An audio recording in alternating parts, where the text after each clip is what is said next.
हाँ जी, इस लेक्चर में हम आपके पास देखेंगे BCS 51 और उसका हम आपके पास इंपॉर्टेंट क्वेश्चंस डिस्कस करेंगे because lot of demands are coming from the student and we will discuss the block one of the important question, right.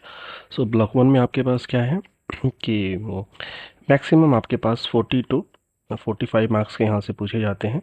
तीन ब्लॉक है आपके पास, block one, block two, block three. ये block one का आपके पास तीन यूनिट है, unit one, unit two, unit three भी है। यूनिट वन में जो मैक्सिमम इंपॉर्टेंट क्वेश्चन पूछा गया SRS, software and requirement specification. Next will be the four topic है, ये फोर आपके पास क्या डायग्राम है। इस डायग्राम में कोई भी दो डायग्राम पूछा ही जाएगा आपके पास चाहे डेटा डिक्शनरी, चाहे AR मॉडल, ठीक है, चाहे आपके पास कुछ भी पूछा जाएगा, है ना। यूनिट थ्री में आपके पास क्या है, इसमें भी आपके पास सेकेंड दो डायग्राम है, use case diagram and class diagram. तो बेसिकली हम डिस्कस करेंगे what is the SRS, software requirement specification. तो इसको हम बताने के पहले कुछ टर्म होगा, जैसे मैथमेटिक्स में कुछ टर्म होता है कि भाई थीटा ऐसे डिनोट होता है, ठीक है। प्लस का मतलब प्लस होता है। सिमिलरली सॉफ्टवेयर इंजीनियरिंग में दो टर्म होगा, user end end user. Let's take a small example. भाई मैं एक स्मॉल एग्जांपल ले रहा हूँ। जैसे मान लो आपको एक बिल्डिंग बनवाना है, सपोज आपका एक 100 गज का प्लॉट है, लेट सपोज, ठीक है। तो आपके लेट सपोज आपका ये प्लॉट है, इस पे क्या करोगे आप, इंजीनियर या ठेकेदार को बुलाओगे और इस पे अपना कंस्ट्रक्शन का काम करवाओगे। तो क्या आप डायरेक्ट कंस्ट्रक्शन करवाओगे, बताओ, क्या आप डायरेक्ट कंस्ट्रक्शन करवाओगे? Answer will be no. तो उसका कुछ हम डिज़ाइन, है ना, डिज़ाइन या ब्लूप्रिंट हम रखेंगे आपके पास, ठीक है। तो हम आपके पास बात की बात है, तो यहाँ पे दो पर्सन इन्वॉल्व है ना, एक तो आप हो गए भाई, आप हो गए, एक इंजीनियर हो गया। तो ये जो आप हो गए ना, this is called a end user और this is called as a user, ठीक है भाई। भाई ये जो इंजीनियर बनाएगा, ठीक है। सिमिलरली क्या है भाई, यूजर कौन सा होगा आपके पास, जो कंपनी में काम करेगा, जो सॉफ्टवेयर डेवलप करेगा। एंड यूजर आपके पास कौन होगा, जो सॉफ्टवेयर को अपने कंप्यूटर में बैठ के काम करेगा, ठीक है। हाँ जी, क्योंकि ये टर्म बार बार आपके पास यूज होगा, ठीक है, बुक वगैरह में भी। अब देखो, सर इसको समझने के लिए पहला होता है फंक्शनल रिक्वायरमेंट, दूसरा नॉन फंक्शनल रिक्वायरमेंट। तो जो फंक्शनल रिक्वायरमेंट होता है, सिंपल सा मतलब ये होता है कि भाई उससे आप क्या कर सकते हो, ठीक है, what the system should do, ठीक है। अब देखो इसका मतलब क्या है कि भाई एग्जाम्पल भी देखेंगे देखेंगे, डोंट वरी। आपको क्या करना है, एक लिस्ट बनाना है, list of the actual services, है ना, जिसके थ्रू सिस्टम की, है ना, जो भी आपके पास सिस्टम के एक्चुअल सर्विस है उसकी लिस्ट बनानी है। दूसरा क्या है कि जो भी उसके अंदर फंक्शनैलिटी है, ठीक है। जैसे मैं सिंपल एग्जांपल बताता हूँ, जैसे मान लो अगर आपने ऑनलाइन एग्जामिनेशन या जो भी आप एक वर्चुअल या फिर आपके पास क्लासरूम बनाना चाहते हो, तो भाई उसमें सबके पीछे में एक आईडी होगा, लॉगिन आईडी आपके पास होगा, एडमिन आईडी होगा। ये सारे किसके एग्जांपल है, this is called A functional requirement. मतलब ये क्या है कि है ना, फंक्शनल रिक्वायरमेंट आपको विजिबल होगा, ध्यान रखना। उसको आप लिख सकते हो, फंक्शन को लिख सकते हो। जैसे किसी कंपनी में ये होता है कि भाई बिजनेस रूल्स ये होते हैं कि भाई फॉन्ट साइज 12 होना चाहिए या 15 होना चाहिए, है ना, इटालिक होना चाहिए, this is called a business rules. तो ये रिक्वायरमेंट आपको देगा ना, this is called as a functional requirement. देखो नॉन फंक्शनल रिक्वायरमेंट में क्या होगा, ये नॉन फंक्शनल रिक्वायरमेंट कभी भी बताया नहीं जाता है, ध्यान रख देना, कभी भी नहीं बताया जाता है। ऑटोमेटिकली, है ना, जैसे ठेकेदार को पता है कि भाई आपके पास या आपके पास जैसे एक रूम के अंदर, ठीक है, आपके पास एक एंट्री गेट होगा, ठीक है। मिनिमम जो रिक्वायरमेंट है वो पता होना चाहिए आपके पास। सिमिलरली नॉन फंक्शनल रिक्वायरमेंट कभी भी आपके पास क्लाइंट आपको नहीं बताएगा, ठीक है, कि भाई आप सॉफ्टवेयर में ये चीज़ होना चाहिए आपके पास। ऑब्वियस बात है, जैसे फॉर एग्जांपल कि जैसे आप सॉफ्टवेयर कोई भी एक लाइब्रेरी मैनेजमेंट सिस्टम बना रहे हो, तो आपको पता है ना कि भाई स्पीड की मैं बात करूँ, तो ऐसा तो नहीं होगा ना भाई आप सॉफ्टवेयर स्टार्ट होने में 1 घंटा लगा दिया, तो ऑटोमेटिकली आपको डिफ़ॉल्ट पता है कि भाई रिस्पॉन्स रिस्पॉन्स क्विक होना चाहिए। तो नॉन फंक्शनल रिक्वायरमेंट बताया नहीं जाता आपके पास, आपको ऑटोमेटिकली पता चल जाता है how system behave while performing the operation. भाई आपने जो भी सिस्टम बनाया उसको, है ना, अगर कुछ भी आप ऑपरेशन परफॉर्म कर रहे हो, तो या है ना, उसमें ऑपरेशन परफॉर्म में, ठीक है, या रिस्पॉन्स टाइम में, ठीक है, ये बताने की ज़रूरत नहीं होती, कुछ चीज़ डिफ़ॉल्ट होता है आपके पास, ठीक है। अब जैसे आप कुछ भी आप एग्जांपल ले सकते हो, डोंट वरी। नेक्स्ट विल भी, अब हम आते हैं सारे। देखो एसआरएस क्या होता है, ध्यान रखना भाई, डॉक्यूमेंट होता है, सीधी सी बात है ना। एसआरएस क्या होगा, आपके पास डॉक्यूमेंट होगा। भाई जो मैंने एग्जांपल बताया था आपके इंजीनियर और ठेकेदार के बीच में, भाई इंजीनियर कुछ ठेकेदार को सबमिट करेगा ना। भाई देखो इंजीनियर जो होगा, ठीक है, वो आपके, है ना, आपको कुछ ना कुछ सबमिट करेगा ना, कि भाई मैं ऐसे डिजाइन करूंगा, ऐसे डिजाइन करूंगा, जो आपने अभी सिनॉप्सिस किया है उसको आप बाद में चेंज नहीं कर सकते हो ना भाई, थोड़ा बहुत चेंज हो सकता है, बट पूरा रिक्वायरमेंट कोई थोड़ी चेंज होगा आपके पास, नहीं हो सकता है ना। तो हम उसको बोलते हैं एसआरएस। देखो कंप्यूटर साइंस मतलब कॉमन सेंस, बिल्कुल ध्यान से सुनना है। तो एसआरएस क्या होगा, एक डॉक्यूमेंट होगा जिसमें डिस्क्राइब करोगे भाई functional and non functional requirement, है ना, बिहेवियर आप डिस्क्राइब करोगे फंक्शनल और नॉन फंक्शनल रिक्वायरमेंट। ठीक है, अब देखो जैसे आप कोई भी एग्जांपल ले सकते हो, जैसे आपने सॉफ्टवेयर बनाया तो भाई किस कैटेगरी का है सॉफ्टवेयर है वो, क्या वो डेस्कटॉप एप्लीकेशन है, क्या वेब एप्लीकेशन है, क्या एंड्रॉयड एप्लीकेशन है, आपको बताना पड़ेगा ना भाई। जैसे एक वर्चुअल क्लासरूम बनाते हो भाई, वर्चुअल क्लासरूम बनाते हो, तो ऑब्वियस बात है, सपोज आपने वेब एप्लीकेशन बनाया, तो ये मैं क्या बता रहा हूँ भाई, कोई भी क्वेश्चन एसआरएस के अंदर आएगा, ये आप लिख सकते हो, this is a general point. Next will be the purpose. भाई कुछ ना कुछ पर्पस होगा ना उसको बनाने के पहले। ठीक है, ऐसा तो बिना पर्पस का कुछ काम ही नहीं होगा। आपके पास स्कोप है ना, there will be some scope. Scope का मतलब भाई उसका जैसे जैसे वर्चुअल आपके पास क्लासरूम है ना, उसका स्कोप कहाँ कहाँ तक है, कहाँ कहाँ तक हम कवर कर पा रहे हैं आपके पास। ठीक है, क्या उसकी लिमिटेशन है, बिल्कुल लिमिटेशन आपके पास है। ठीक है। Next will be the introduction. ये एसआरएस के पॉइंट है, जो ये आई देखो, एसआरएस को एक स्टैंडर्ड बनाने के लिए IEEE ने स्टार्ट किया था, उस पे सारे मैं पॉइंट बता रहा हूँ। ये कई बार पेपर में आपके पास आया हुआ है ना। तो इंट्रोडक्शन में क्या है आपके पास, देखो फोर्थ पॉइंट इंट्रोडक्शन। इंट्रोडक्शन में ये देना है कि भाई जैसे दो चीज़ है, भाई आपने जो बनाया जैसे सिस्टम है ना, आपने ये कुछ डिज़ाइन कर रहे हो, आपने प्रोजेक्ट बना रहे हो, तो भाई ये जो प्रोजेक्ट नंबर P1 होगा और इससे related project number P2 already होगा ना। ठीक है, तो आपका है ना, आपका जो P1 है ये P2 से कैसे बेहतर है। आपका तो P1 है, ठीक है, तो ऐसा तो है नहीं आपने कोई नई चीज़ बनाई भाई, एग्जिस्टिंग तो होगा, ऐसी बात नहीं है। तो ये एग्जिस्टिंग चीज़ें है ना, आपकी चीज़ें से कैसे बेटर होगा, है ना, डिफाइन द एग्जिस्टिंग चीज़ें, existing system and propose the, है ना, एंड प्रपोज सिस्टम, मतलब आपका जो सिस्टम है वो एग्जिस्टिंग सिस्टम दोनों को डिफाइन करो, और कैसे आपके पास आपका सिस्टम बेटर है वो भी बताओ। उसके बाद इसमें फंक्शनल नॉन फंक्शनल ऑलरेडी पता है आपके पास। भाई सॉफ्टवेयर टूल बताओ, देखो सॉफ्टवेयर टूल्स में आप मिनिमम बताओ कि भाई मिनिमम ये चीज़ चाहिए, है ना, मिनिमम आपके पास जैसे रैम चाहिए मिनिमम, ये जो भी आप बात बता दो। डेवलपमेंट में भाई कौन कौन से ऑपरेटिंग सिस्टम पे ये चला सकते हो आपके पास। Next will be the hardware, ninth point will be the hardware. Next will be the progress.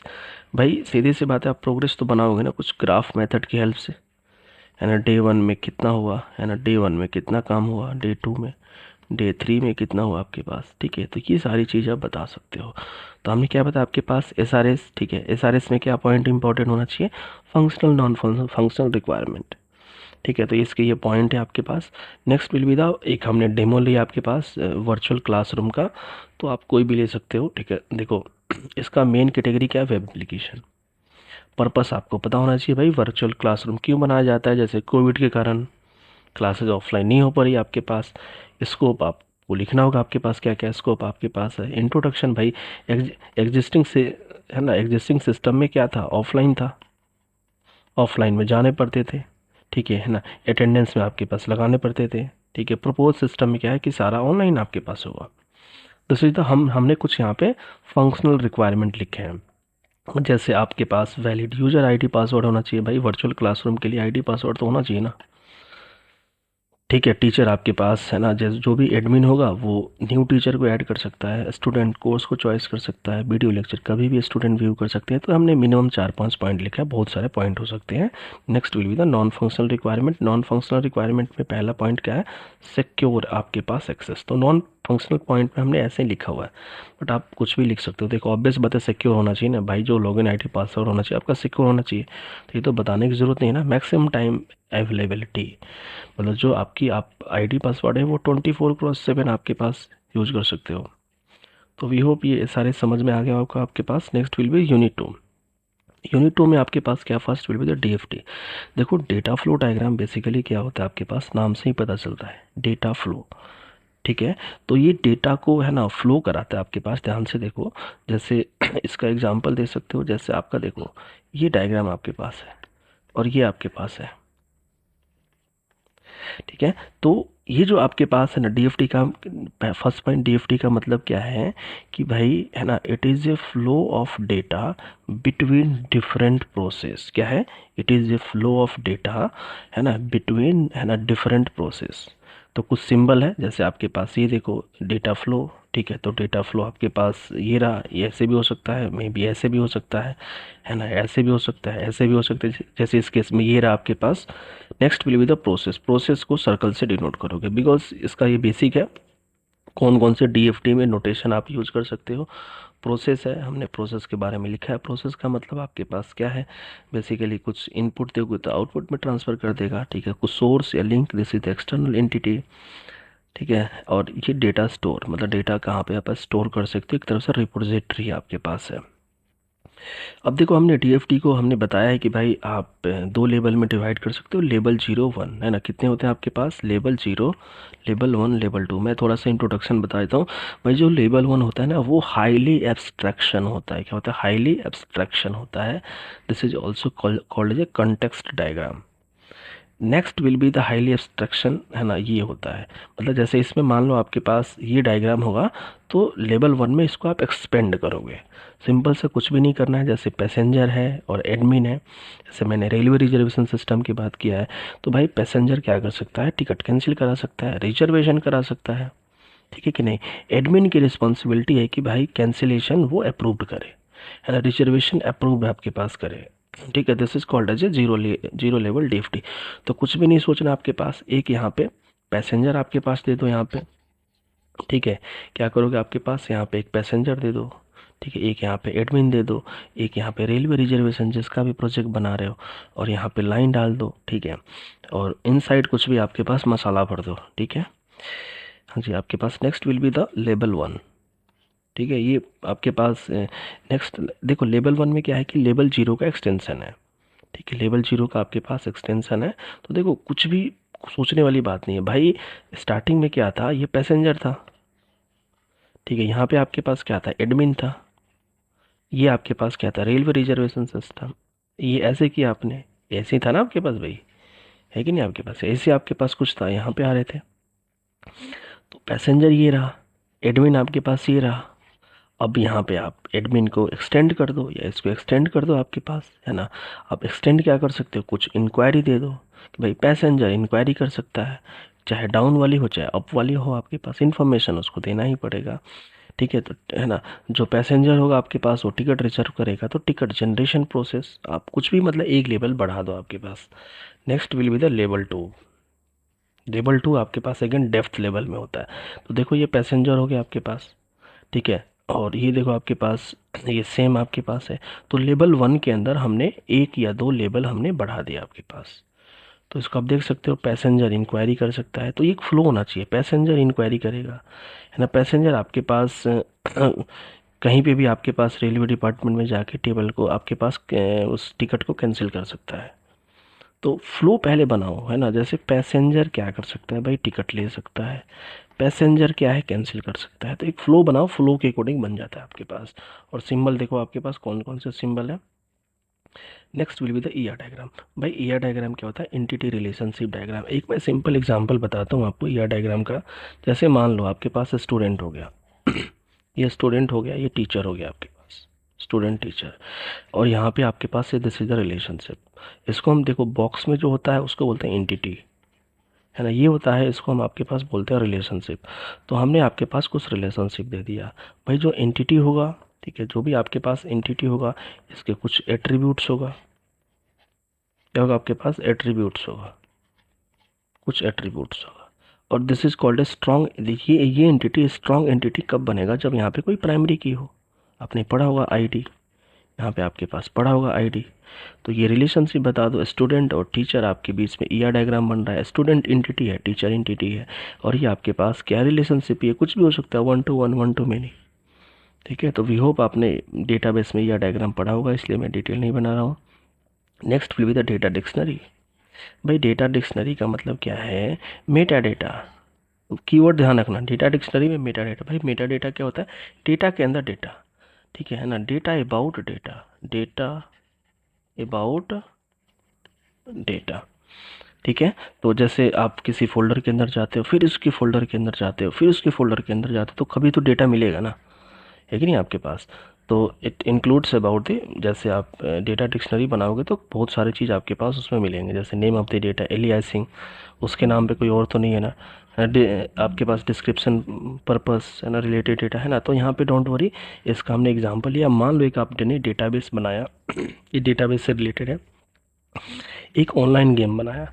तो भाई एक एक एक ये डेटा डिक्शनरी क्या होगा कि जैसे हमने डेटा आइटम ले लिया, डेटा टाइप ले लिया, डेटा फॉर्मेट, तो ये देखो, ये जो भी आपके पास ये है ना, ये सारा चीज़, ये आपके पास ये सारा है डेटा डिक्शनरी, है ना। आपके पास ये जितने भी फील्ड हैं ये सारे आपके पास क्या है? Data dictionary. मतलब डेटा के बारे में इंफॉर्मेशन, डेटा टाइप क्या क्या हो सकता है, डेटा फॉर्मेट क्या हो सकता है, ठीक है।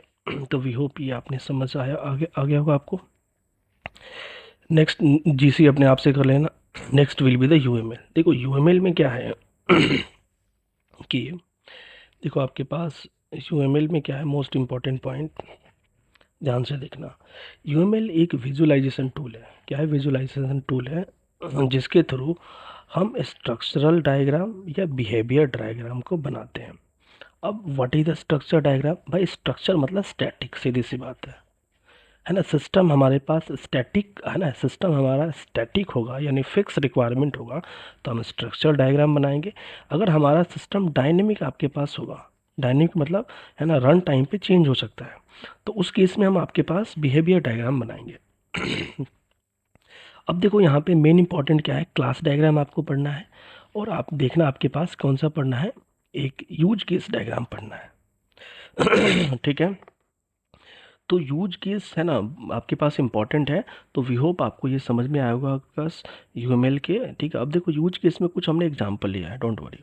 यूज केस में ये सारे सिंबल यूज होते हैं। वही एक्टर होता है जो हम ऐसे डिनोट करते हैं, एक्टर मतलब कोई पर्सन, है ना। वर्कर ये ऐसे होगा, ठीक है ना। सिस्टम यूज केस में भी इंक्लूड हो सकता है, मे बी एक्सक्लूड हो सकता है आपके पास, एक्सटेंड हो सकता है, सॉरी, है ना। इंक्लूड हो सकता है, मे बी एक्सटेंड हो सकता है आपके पास, ठीक है।